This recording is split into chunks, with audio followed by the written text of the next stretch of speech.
अभिनंदन करतो. सारंग देशमुख आता शिवसेनेमध्ये आहेत. या भागाबद्दल मी काय बोलणं उचित नाही आहे, कारण सगळा भाग चकाचक झालेलाच आहे. काय राहिला असेल तर तुम्ही त्यांना सांगितलं तर तेही करून टाकतील, कारण तर सगळे किल्ल्याच त्यांच्या हातामध्ये आहेत. पालकमंत्री आहेत नाही तर कुबेरच बसलेले तिथं. तुम्हाला काय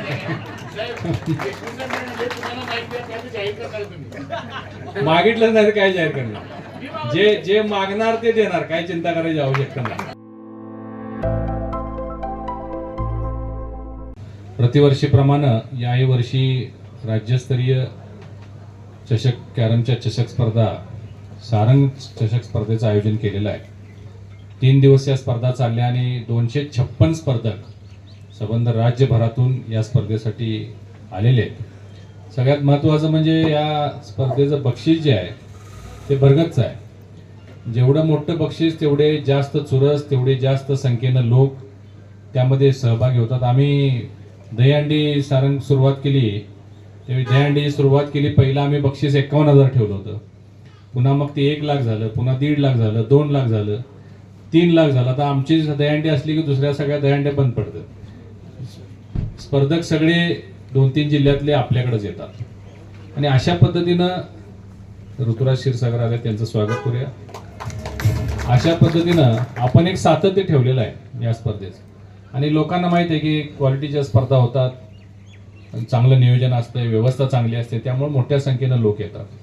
खरं पाहता कुठल्याही राजकारणी व्यक्तींना सुद्धा स्पर्धा ही खूप महत्त्वाची असते. आम्ही सगळेच व्यासपीठावर बसलेले सगळे खेळाडूच आहे, फक्त ते बुद्धिबळ सारखे आहेत आमचे. काय आडवे तिडवे चालायला लागते आम्हाला, कॅरम सारखं नाही आमचं.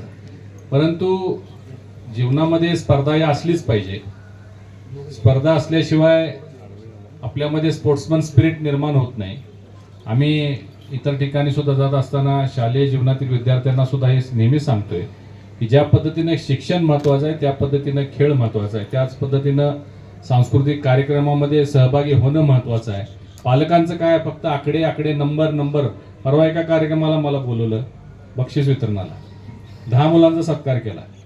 10च्या 10 मुलांचे मार्क्स 99.92, 99.96, 99.32. अरे म्हटलं आमची 3 वर्षाची सुद्धा एवढी बेरीज होणार नाही, एवढे मार्क कसे? तर तेच आहे की आई वडिलांचं एवढं प्रेशर आहे या परीक्षा स्पर्धा. आणि मग हे असताना कॅरम सारखा एखादा खेळ किंवा अन्य कुठलाही खेळ जर आत्मसात केला तर आपल्याला थोडंसं त्या अभ्यासापासून सुद्धा अलिप्त होता येते. मी आज केंद्रामध्ये आहे, आम्ही अनेक मोठे IAS अधिकारी, सगळे डायरेक्टर्स, सेक्रेटरीज, जॉईंट डायरेक्टर्स भेटतात, मोठ्या पदावर आहेत, गाडी बंगला ऐशोआराम सगळं आहे, तरी सुद्धा ते डिप्रेशनमध्ये चालले. का? कारण ते म्हणले आम्ही अभ्यास सोडून काही केलंच नाही. आम्हाला आता पिक्चर बघायला गेलं तर डोकं दुखतंय, गाणं ऐकायचं म्हणलं तर डोकं दुखतंय, ऐकू वाटत नाही, कर्कश वाटतंय.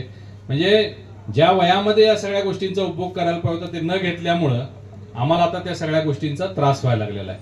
आणि म्हणून आपण आत्तापासूनच, मी ऐकलं आता बरीच लहान मुलं सुद्धा या स्पर्धेमध्ये आलेले आहेत. तर अशा लहानपणापासूनच मुलांना विविध स्पर्धांमध्ये आपण थोडंसं समाविष्ट केलं तर निश्चित त्यांच्या जीवनामध्ये यशस्वी होण्यासाठी त्याचा निश्चित फायदा होतो. कारण यश अपयश पचवण्याचं, जिरवण्याचं हे सगळं राजकारणात बरेच लोक बघताय तुम्ही. एक निवडणूक पराभूत झाली की ते सगळं कोलमडून जातं.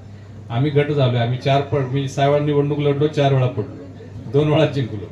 पण हे सगळं खेळामुळे आहे आणि असे खेळ त्याच्यासाठी प्लॅटफॉर्म निर्माण करणं हे खूप गरजेचं असतं. प्लॅटफॉर्मच नसतात. राज्य शासनाच्या स्पर्धा कधी होतात, कधी संपतात कळत पण नाही. आणि म्हणून सारंग देशमुख सारखे युवा नेते आहेत, यांनी सातत्य ठेवलेलं आहे की प्रत्येक वर्षी स्पर्धा आयोजित करायचं, मोठं नियोजन करायचं, त्यांची व्यवस्था करायची आणि सातत्य ठेवल्यामुळं त्याची वाढ होत चाललेली आहे. मी या सर्व स्पर्धेमधील सहभागी आणि विजेत्या खेळाडूंचं अभिनंदन करतो. सारंग देशमुख आता शिवसेनेमध्ये आहेत. या भागाबद्दल मी काय बोलणं उचित नाही आहे, कारण सगळा भाग चकाचक झालेलाच आहे. काय राहिला असेल तर तुम्ही त्यांना सांगितलं तर तेही करून टाकतील, कारण तर सगळे किल्ल्याच त्यांच्या हातामध्ये आहेत. पालकमंत्री आहेत नाही तर कुबेरच बसलेले तिथं. तुम्हाला काय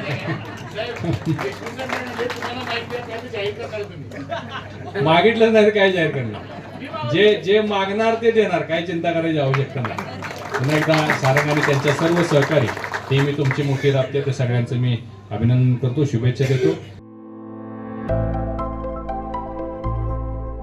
आविष्कार इन्फ्रा तुम्हाला देत आहे विविध लोकेशन्सवर NA प्लॉट्स आणि प्राईम फ्लॅट्सचे प्रोजेक्ट्स.